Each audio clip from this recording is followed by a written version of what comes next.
तो मूवी का स्टार्ट होता है एक वीडियो फुटेज को दिखाते हुए, जहां हम एक बड़ी सी ट्री की टहनी पर 4 इंसानों को फांसी पर लटका हुआ देखते हैं। और इस टाइम इस सारे इंसिडेंट को कोई अपने कैमरा में रिकॉर्ड कर रहा होता है, लेकिन ये रिकॉर्डिंग कौन कर रहा था ये हमें नहीं दिखाया जाता। अब यहाँ से सीन शिफ्ट होकर जाता है एक आदमी पर जिसका नाम एलिसन होता है। एलिसन असल में अपनी फैमिली के साथ एक नए घर में शिफ्ट हो रहा होता है। अब उसकी फैमिली में टोटल 4 लोग थे, जिनमें एलिसन, उसकी वाइफ और उनके 2 बच्चे। अब जब एलिसन और उसकी फैमिली इस घर में शिफ्टिंग कर रहे होते हैं, तब यहाँ के शेरिफ एलिसन से मिलने आते हैं और वो एलिसन से कहते हैं कि तुम्हें यहाँ पर आना नहीं चाहिए था, इसीलिए बेहतर होगा कि तुम इस घर को छोड़कर चले जाओ। असल में एलिसन एक ट्रू क्राइम राइटर था जो रियल इंसिडेंट्स पर क्राइम स्टोरीज लिखा करता था, और इसी वजह से ही उसने ये नया घर सिलेक्ट किया था। क्योंकि असल में जो फैमिली इस घर में रहा करती थी, कुछ टाइम पहले ही किसी ने इस फैमिली को ट्री पर फांसी से लटकाकर मार दिया, सिवाय उस फैमिली की सबसे छोटी बच्ची के। यानी कि उसे नहीं मारा, वो बच्ची अभी जिंदा है, लेकिन वो बच्ची मिसिंग होती है। किसी को कुछ पता नहीं होता कि वो बच्ची कहाँ है। और ये फैमिली असल में वही फैमिली होती है जिसकी वीडियो फुटेज हमने मूवी के स्टार्ट में देखी। वो शेरिफ ना तो एलिसन को पसंद करते थे और ना ही उसकी लिखी हुई किताबों को। अब इस घर में मर्डर हुआ था तो उसकी फैमिली में किसी को भी इस बारे में नहीं पता था, और एलिसन ने भी उनसे ये बात छुपा कर रखी। एलिसन ने 10 साल पहले एक किताब लिखी थी जो कि उस टाइम काफी मशहूर हुई, लेकिन उसके बाद 10 साल गुजर गए हैं और अभी तक एलिसन की कोई भी क्राइम बुक हिट नहीं हुई। तो इसीलिए एलिसन इस बार एक अच्छी क्राइम स्टोरी लिखना चाहता था। अब एक रूम में एलिसन अपने ऑफिस के सामान को सेट करने लग जाता है, जहाँ उसे एक बॉक्स मिलता है। उस बॉक्स में एक प्रोजेक्टर था और साथ ही साथ 5 मूवीज की रील्स थी। असल में ये 5 रील्स 5 अलग अलग फैमिलीज की थी। सारे रील्स पर फैमिलीज के नाम भी लिखे हुए थे। अब इस पहली रील में हम पहली फैमिली को देखते हैं जो कि इसी घर में रह रही थी जहाँ पर आज एलिसन शिफ्ट हुआ था। वो फैमिली काफी एंजॉय कर रही थी और काफी खुश भी थी, लेकिन फिर अगले ही सीन में कोई इस फैमिली को ट्री पर फांसी से लटकाकर मार देता है। इसके बाद एलिसन दूसरी फैमिली की रील को चलाता है, जहाँ इस वीडियो में हम दूसरी फैमिली को देखते हैं जहाँ किसी ने इस फैमिली को गाड़ी के अंदर बांधा हुआ था, लेकिन फिर अचानक से ही कोई उस गाड़ी को आग लगा देता है, जिससे वो पूरी फैमिली गाड़ी के अंदर ही जलकर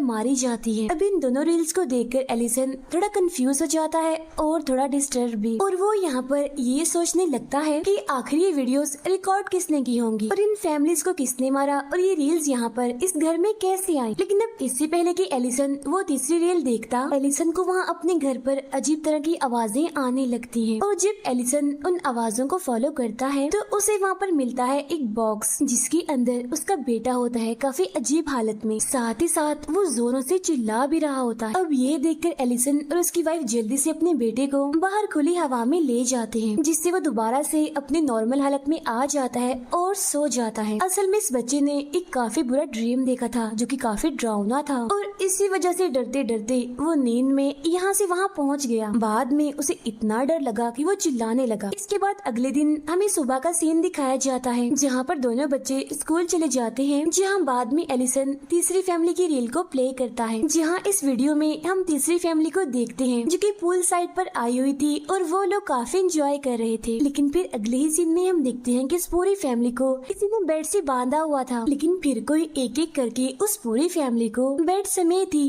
पानी में गिरा देता है, और इस वजह से उस पूरी फैमिली की ही पानी में डूबने की वजह से मौत हो जाती है। अब ये वीडियो देखने के बाद एलिसन दोबारा इसी वीडियो को स्लोमो में देखता है, जहाँ इस बार उसे पूल के पानी में अजीब सा आदमी दिखता है। फिर इसके बाद अगले दिन एलिसन चौथी रील को प्ले करता है। इस वीडियो में हम दिखते हैं कि इस फैमिली के सारे मेंबर्स अपने अपने कमरों में सो रहे हैं, लेकिन तभी वहाँ पर कोई आ जाता है और वो इस फैमिली के सभी मेंबर्स का गला एक एक करके काट देता है, जिससे मौके पर ही उन सबकी मौत हो जाती है। अब ये वीडियो देखने के बाद एलिसन इस फैमिली के बारे में इंटरनेट पर सर्च करता है, जहाँ उसे इस फैमिली के बारे में ये पता चलता है कि इस फैमिली की मौत सेम ऐसी हुई जैसी कि वीडियो में दिखाई गई, लेकिन इस फैमिली का जो छोटा बच्चा था उसकी डेड बॉडी नहीं मिली थी। यानी इसका मतलब ये है कि वो जिंदा था, लेकिन वो कहाँ था इसके बारे में कोई भी नहीं जानता था। हम ये बात समझ पाते हैं कि ये किलर जो भी था वो फैमिलीज को मारने के बाद उन फैमिलीज के छोटे बच्चे को जिंदा छोड़ दिया करता था, जो बच्चा बाद में मिसिंग हो जाया करता था। अभी एलिसन इस फैमिली के बारे में ये सारी बातें पढ़ ही रहा था कि तभी अचानक से वहाँ पर लाइट चली जाती है, जहाँ एलिसन को दोबारा से अपने घर में वही अजीब तरह की आवाजें सुनाई देने लगती हैं। दोबारा से इन आवाजों को फॉलो करता है और फॉलो करते करते वो आ जाता है इस घर के एटिक में, जहाँ उसे कोई इंसान तो नहीं मिलता, लेकिन उसे वहाँ पर वीडियो रील्स के बॉक्स का ऊपर वाला हिस्सा मिल जाता है। और सरप्राइजिंगली इसके अंदर उन सभी फैमिलीज के मर्डर को ड्रॉ किया गया था। लेकिन यहाँ पर नोटिस करने वाली बात ये थी कि इन सारे ड्राइंग्स में एक एक्स्ट्रा कैरेक्टर को ड्रॉ किया गया था। जैसे एलिसन उस बॉक्स को लेकर वहाँ से जाने लगता है तो तभी अचानक से एटिक का फ्लोर टूट जाता है, जिससे एलिसन सीधा एटिक से नीचे जाके गिरता है। इसकी वजह से वो जख्मी हो जाता है। नेक्स्ट डे इस एरिया का डेप्यूटी एलिसन से मिलने के लिए उसके घर पर आता है। जब उसे पता चलता है कि एलिसन को चोट लगी है तो वो उससे पूछता है कि सर क्या हुआ आपको, आप ठीक तो है ना, ज्यादा चोटें तो नहीं आई आपको? क्योंकि असल में ये डेप्यूटी एलिसन की बुक्स का काफी बड़ा फैन था। वो डेप्यूटी एलिसन से कहते हैं कि अगर आपको कोई भी हेल्प चाहिए तो आप बिना झिझक मुझे बता सकते हैं। अब डेप्यूटी की ये बातें सुनकर एलिसन उनकी हेल्प को एक्सेप्ट कर लेता है और एलिसन उनसे उन रील्स में हुए मर्डर्स की डिटेल्स लाने को कहता है। तब इस बात के लिए डेप्यूटी मान जाते हैं। अब उस बॉक्स में जो एक्स्ट्रा कैरेक्टर ड्रॉ किया गया था, एलिसन उस कैरेक्टर को हर वीडियोस में ढूंढने की कोशिश करने लगता है, जहाँ जूम करने पर उसे हर वीडियो में ही वही ड्राउनी शक्ल दिखती है, यानी जैसे उसने पूल में देखी थी, जहाँ पूल में डूबने से उस फैमिली की मौत हुई थी। फिर इसी रात हम देखते हैं कि जब ये सारी फैमिली सो रही होती है तो एलिसन के ऑफिस में ये सारी वीडियोस अपने आप से ही प्रोजेक्टर में प्ले हो जाती हैं। और जैसे एलिसन प्रोजेक्टर को बंद करता है तो उसे ट्री के पास वही खतरनाक आदमी दिखता है जो कि उसने बाकी वीडियोस में देखा था, लेकिन अब उसे ये हकीकत में दिखता है। अब हालांकि यहाँ पर एलिसन डरा होता है, लेकिन फिर भी किसी तरह वो हिम्मत करता है और एक बेसबॉल बैट लेकर घर के बैकयार्ड में जाता है चेक करने के लिए, जहाँ उसे वो डरावना सा आदमी तो नहीं दिखता, बल्कि उसे अपना ही बेटा वहाँ पर दिखता है, जो कि बाहर सर्दी में बुरी तरह से कांप रहा होता है।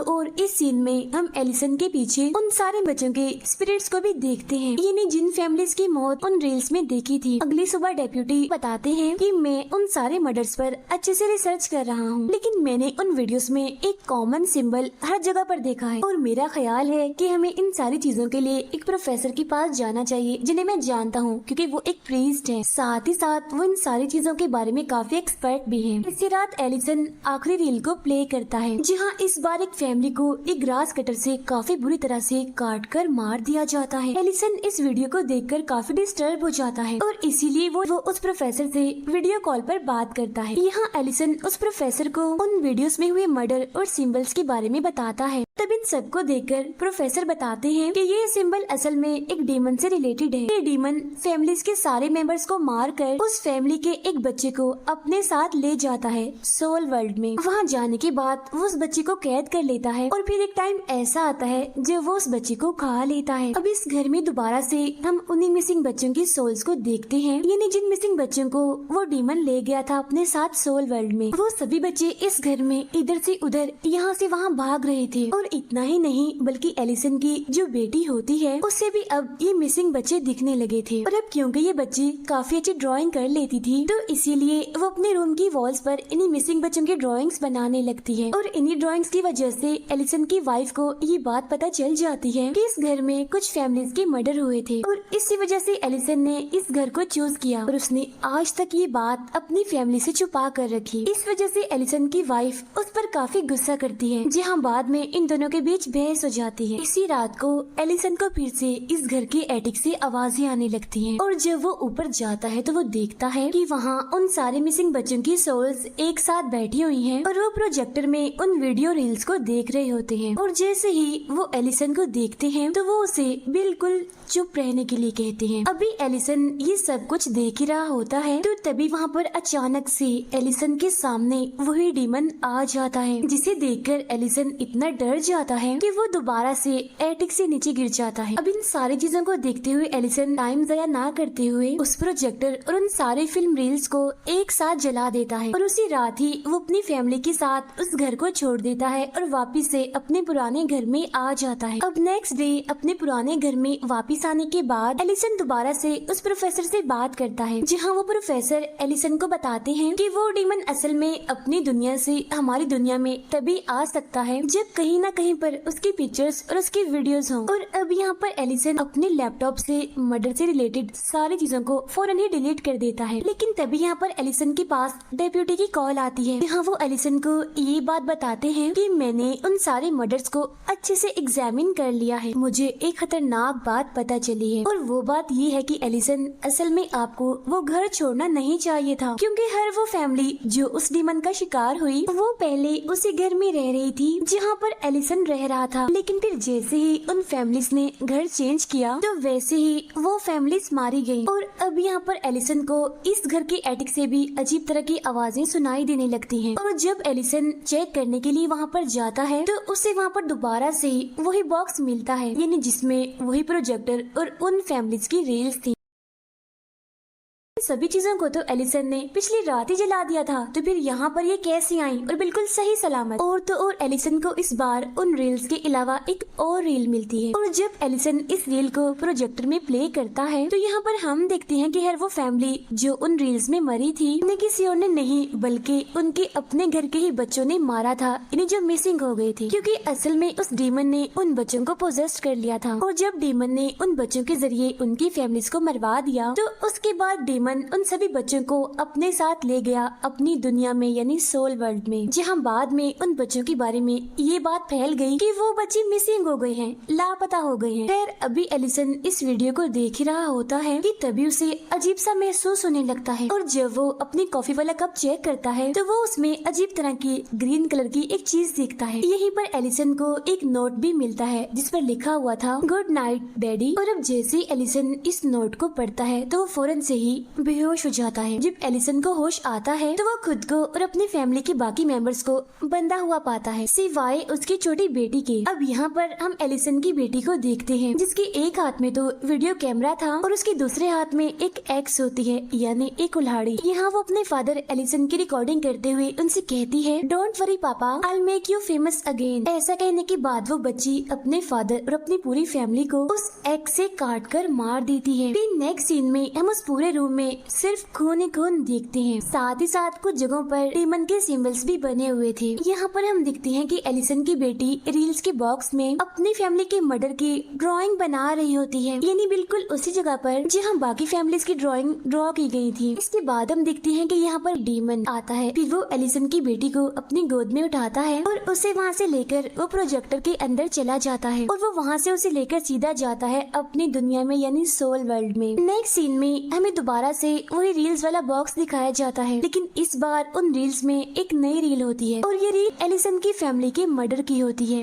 और अब मैं एक्सप्लेन करूंगी इसके पार्ट 2 को। तो पार्ट 2 के स्टार्ट में हम एक बच्चे को देखते हैं जिसका नाम डेलन होता है, जहाँ डेलन को सोते हुए एक ड्रीम आता है जिसमें कोई आदमी 3 लोगों को जिंदा ही जलाकर मार देता है। अब इस खतरनाक ड्रीम को देखकर डेलन की आंख फौरन ही खुल जाती है और तभी यहाँ पर अचानक से वो अपने सामने उसी डीमन को देखता है। अब ये सीन यहाँ पर चेंज हो जाता है और हम दोबारा से उसी डेप्यूटी को देखते हैं। यहाँ इस डेप्यूटी को उनकी पोस्ट से हटा दिया गया था क्योंकि उन्होंने एलिसन की इलीगली हेल्प की थी और इसी वजह से फिलहाल के लिए वो एक डिटेक्टिव का काम कर रहे थे। इसके बाद हम देखते हैं कि डिटेक्टिव यानी कि डेप्यूटी एक चर्च में जाते हैं, जहाँ पर हम ये जान पाते हैं कि एलिसन के मरने के बाद ये डेप्यूटी अपना सारा टाइम उस डीमन पर रिसर्च करके गुजारते हैं और वो उन सभी घरों को जला रहे थे, यानी जहाँ पर डीमन ने लोगों को मारा था, ताकि उस घर में कोई दूसरी फैमिली ना जा सके, जिससे उस डीमन को उसका शिकार ना मिले और उसका ये पूरा कर्ज चेन टूट जाए। नेक्स्ट सीन में हम एक लेडी को देखते हैं जिसका नाम कर्टनी होता है, जो कि अपने 2 जुड़वा बच्चों के साथ रहती है, जिनमें से उसके एक बेटे का नाम होता है डेलन। और ये लोग भी एक नए घर में शिफ्ट हो रहे थे। असल में कर्टनी का हस्बैंड एक काफी जालिम इंसान था जो कि अपने बीवी बच्चों पर बहुत जुल्म किया करता था। तो इसी वजह से कर्टनी ने अपने बच्चों को लेकर अपने हस्बैंड को छोड़ दिया था और वो यहाँ इस नए घर में रहने के लिए आई थी। अब यहाँ कर्टनी का बेटा डेलन वही बच्चा था, यानी जिसे मूवी के फर्स्ट सीन में हमने देखा था, जिसको एक डरावना सा ड्रीम आया था और उसने अपने सामने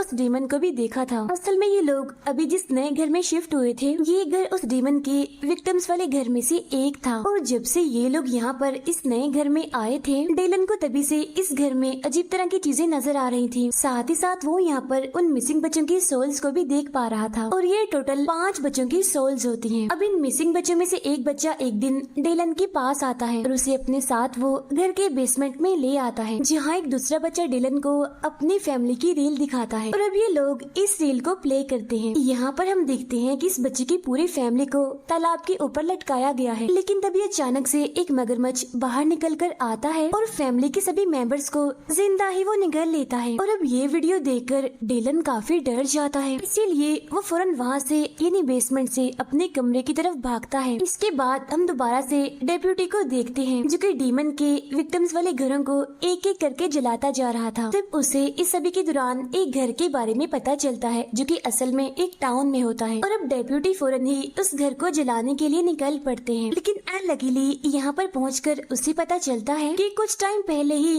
इस घर में तो एक फैमिली शिफ्ट हो गई है और ये फैमिली असल में कोई और नहीं बल्कि डिलन की ही फैमिली थी, यानी उसका भाई और उसकी मदर। फिर जब कर्टनी यहाँ पर डेप्यूटी को देखती है तो उसे ये गलतफहमी हो जाती है कि शायद इसे मेरे हस्बैंड ने ही भेजा होगा हमें वापस ले जाने के लिए। लेकिन जैसे ही उसका ये डाउट क्लियर होता है तो वो दोनों आपस में बातें करने लगते हैं और इन्हीं बातों के बीच उन दोनों इन्हें डेप्यूटी और कर्टनी की काफी अच्छी दोस्ती हो जाती है। लेकिन यहाँ पर डेप्यूटी कर्टनी को इस घर की सच्चाई नहीं बताता क्योंकि वो ये नहीं चाहता था कि कर्टनी और उसके बच्चे डर जाएं। ये बात सुनकर इसी रात को दोबारा से ये सारे मिसिंग बच्चे डिलन को अपने साथ बेसमेंट में ले जाते हैं और इस बार एक बच्ची उसे अपनी फैमिली की रील दिखाती है और इस फैमिली का वाकया होता है क्रिसमस का, जहाँ क्रिसमस के मौके पर इस बच्ची ने अपनी पूरी फैमिली को बर्फ में जिंदा दफनाकर मार दिया था। नेक्स्ट डे डेप्यूटी फिर से इस घर पर आते हैं रिसर्च करने के लिए, जहाँ अब की बार उसकी मुलाकात डिलन से भी होती है और जब डेप्यूटी डिलन से बात करते हैं तो उन्हें ये बात समझ आती है कि इस बार उस डीमन ने इस फैमिली में से डिलन को चूज किया है। अब यहाँ पर वो डेप्यूटी डिलन से इस बारे में बातें कर ही रहा होता है कि तभी यहाँ पर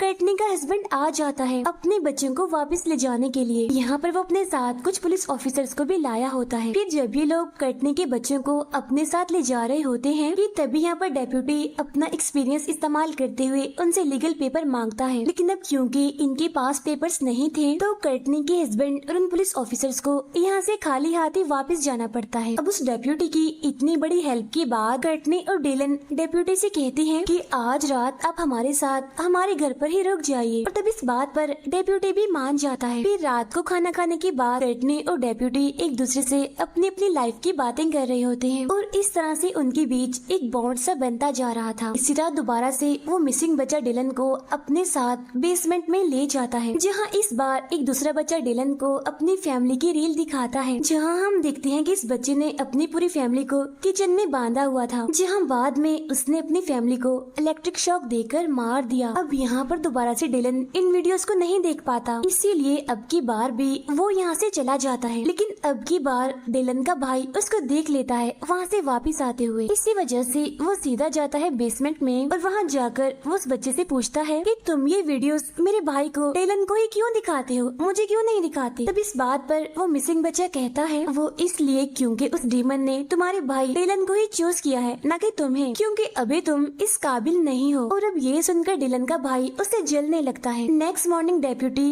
कर्टनी को अपना नंबर देता है और खुद वो चला जाता है एक डॉक्टर से मिलने और ये डॉक्टर असल में उसी प्रोफेसर का असिस्टेंट होता है। यहाँ आने के बाद ये लोग उस डीमन पर डिस्कस कर रहे होते हैं, जहाँ वो डॉक्टर डेप्यूटी को ये बताता है कि उस डीमन का हमारी इस दुनिया से कनेक्शन सिर्फ ये वीडियो रील्स नहीं है बल्कि तस्वीरों, म्यूजिक, रिचुअल और मेमोरीज के जरिए भी वो हमारी दुनिया में आसानी से आ सकता था। और ये सारी रिसर्च भी उस प्रोफेसर ने ही की थी, लेकिन अब वो प्रोफेसर कहाँ थे इस बारे में कोई भी नहीं जानता था, यानी कि अब वो भी मिसिंग थे, लापता थे। उधर हम देखते हैं डिलन की भाई को जो कि अपने भाई डिलन से बहुत ही ज्यादा जल रहा था, तो इस वजह से उन दोनों भाइयों में लड़ाई होने लगती है, जहाँ डिलन का भाई बेचारे डिलन को काफी मारता है ताकि वो ये बात साबित कर सके कि वो डिलन से ज्यादा स्ट्रॉन्ग है। और अब इस बात की बात कर्टनी डिलन के भाई को काफी डांटती है, लेकिन डिलन का भाई यहाँ अपनी मदर को ही अजीब तरह की बातें सुनाने लगता है। साथ ही साथ वो अपनी मदर कर्टनी को यहाँ पर ये भी कह देता है कि आप गलत हैं, मेरे पापा सही हैं। आज रात वो मिसिंग बच्चा फिर से डिलन के पास आता है और उसे अपने साथ बेसमेंट में ले जाता है, जहाँ अब की बार वो अपनी फैमिली की रील दिखाता है, जहाँ इस बच्चे ने अपनी पूरी फैमिली को चर्च में चूहों से कटवा कर बड़े ही डिस्टर्बिंग तरीके से मरवा दिया। इसके बाद ये लोग डिलन को एक दूसरी रील देखने के लिए कहते हैं, लेकिन अब की बार डिलन उस रील को देखने के लिए साफ इनकार कर देता है। हालांकि ये लोग डिलन को डराने की काफी कोशिश भी करते हैं, लेकिन डिलन यहाँ पर ना तो इनसे डरता है और ना ही इनकी बात मानता है। आधी रात को डिलन को दोबारा से बेसमेंट से आवाजें आने लगती हैं, जहाँ जाकर वो देखता है कि अब की बार उसका अपना भाई वो सारे वीडियो फुटेजेस उन बच्चों के साथ मिलकर देख रहा है। जहाँ पर हम देखते हैं कि जिस फैमिली की ये फुटेज होती है वो बच्ची अपनी फैमिली के मुंह में ड्रिल चलाकर उन्हें मार देती है। और अब यहाँ पर हम ये समझ पाते हैं कि असल में उस डीमन ने डेलन को नहीं बल्कि उसके भाई को ही चूज किया था, और डेलन तो बस एक जरिया बना था ताकि वो बच्चा अपनी फैमिली से नफरत करे। नेक्स्ट डे दोबारा से कर्टनी का हस्बैंड वहाँ पर आता है और इस बार वो अपने साथ लीगल पेपर्स भी लाया होता है और वो उन्हें डराकर जबरदस्ती ही अपने साथ ले जाने लगता है। और अब जाहिर सी बात है कि उन्हें ये घर छोड़ना पड़ता है, जो कि इन्हें बिल्कुल भी नहीं करना था। रात को डेप्यूटी दोबारा से कर्टनी से मिलने आता है, जहाँ वो देखता है कि इस घर में तो अब कोई भी नहीं है, यानी इसका मतलब साफ था कि वो डीमन उस फैमिली के सभी मेंबर्स को मार देगा। और अब यहाँ पर डेप्यूटी ये बात समझ जाता है कि आखिर ये फैमिली कहाँ पर गई होगी, इसीलिए वो फौरन ही कर्टनी से मिलने के लिए उसके हस्बैंड के घर पर जाता है। यहाँ कर्टनी का हस्बैंड डेप्यूटी को पकड़ लेता है और उसे काफी मारता भी है, साथ ही साथ वो उसे यहाँ से जाने के लिए कहता है। अगले दिन हम देखते हैं कि डिलन के भाई को भी अब उस डीमन ने पूरी तरह से पोजेस कर लिया है, इसीलिए अब वो अपनी फैमिली की रिकॉर्डिंग करने लगता है, जैसा कि हर फैमिली के बच्चे अपनी फैमिली को मारने से पहले करते हैं। यहाँ पर डिलन अपने भाई को रिकॉर्डिंग करते हुए देख लेता है, इसीलिए वो फौरन ही अपनी मदर की मोबाइल से डेप्यूटी को मैसेज करता है। वो मैसेज होता है हेल्प अस। उसी रात डिलन का भाई अपनी फैमिली के ड्रिंक में ग्रीन कलर का कोई लिक्विड मिला देता है, जिसकी वजह से उसकी पूरी फैमिली बेहोश हो जाती है। फिर वो अपने पेरेंट्स और अपने भाई डिलन को खेतों के पास इस तरह से लटका देता है जैसे वो लोग कोई स्केयर क्रो हो। और ये सीन असल में एग्जैक्ट वही सीन होता है जिसे मूवी के स्टार्ट में डिलन ने अपने ड्रीम में देखा था। रिकॉर्डिंग करते हुए डिलन का भाई सबसे पहले अपने फादर को ही जिंदा जला देता है, लेकिन इससे पहले कि वो अपनी मदर और अपने भाई को जला पाता, वहाँ डेप्यूटी आ जाता है और वो डिलन के भाई को अपनी गाड़ी से हिट कर देता है। फिर वो कर्टनी और डिलन को वहाँ से खोलकर यानी कि वहाँ से आजाद करके घर के अंदर ले आता है। अब घर के अंदर डिलन के भाई और उन 5 बच्चों की सोल्स उन सभी को ढूंढने लगती हैं, जहाँ वो डेप्यूटी समझदारी करके सबसे पहले कर्टनी और डिलन को एक जगह पर छुपा देता है। इसके बाद वो खुद किसी तरह जाकर डिलन के भाई का कैमरा तोड़ देता है, जिससे कि वो रिकॉर्डिंग आगे नहीं चल पाती। जैसे कैमरा टूटता है डिलन का भाई काफी डर जाता है, इसीलिए वो बेसमेंट में जाकर दूसरा कैमरा ढूंढने की कोशिश करने लगता है, लेकिन उसे वहाँ पर और कोई भी कैमरा नहीं मिलता। तभी बेसमेंट में उन 5 बच्चों की सोल्स भी आ जाती हैं। यहाँ आकर वो सारे डिलन के भाई से कहते हैं कि तुम बिल्कुल बेकार इंसान हो, तुम अपना काम तुम अपना टास्क पूरा नहीं कर पाए, इसीलिए अब वो तुमसे बहुत नाराज होंगे, वो यानी डीमन। और तभी यहाँ पर डिलन के भाई के पीछे वो डीमन आ जाता है। सबसे पहले वो डिलन के भाई की सोल पर कंट्रोल करता है और उसे अपने साथ ले जाता है सोल वर्ल्ड में, जहाँ बाद में उस पूरे घर में आग लग जाती है। यहाँ कर्टनी अपने बेटे को बचाने के लिए काफी रोती है, लेकिन यहाँ पर डेप्यूटी उसे काफी समझाता है, जहाँ बाद में वो कर्टनी और डिलन को लेकर घर से बाहर आ जाता है, क्योंकि उस पूरे ही घर में आग फैल चुकी थी। देखते ही देखते पूरा घर जलकर राख बन जाता है। इसके बाद डेप्यूटी कर्टनी और डिलन को लेकर एक होटल में आता है, लेकिन यहाँ पर अचानक से एक टेप चल पड़ती है, जिसमें एक बच्चा बार बार डेप्यूटी को बुलाते हुए उसे कहने लगता है डेप्यूटी डेप्यूटी मेरी बात गौर से सुनो। और तभी यहाँ पर अचानक से उसके सामने वो डीमन आ जाता है। डीमन की इतनी खौफनाक शक्ल को दिखाते हुए इस मूवी के दोनों पार्ट यहीं पर एंड हो जाते हैं। Thank you for watching.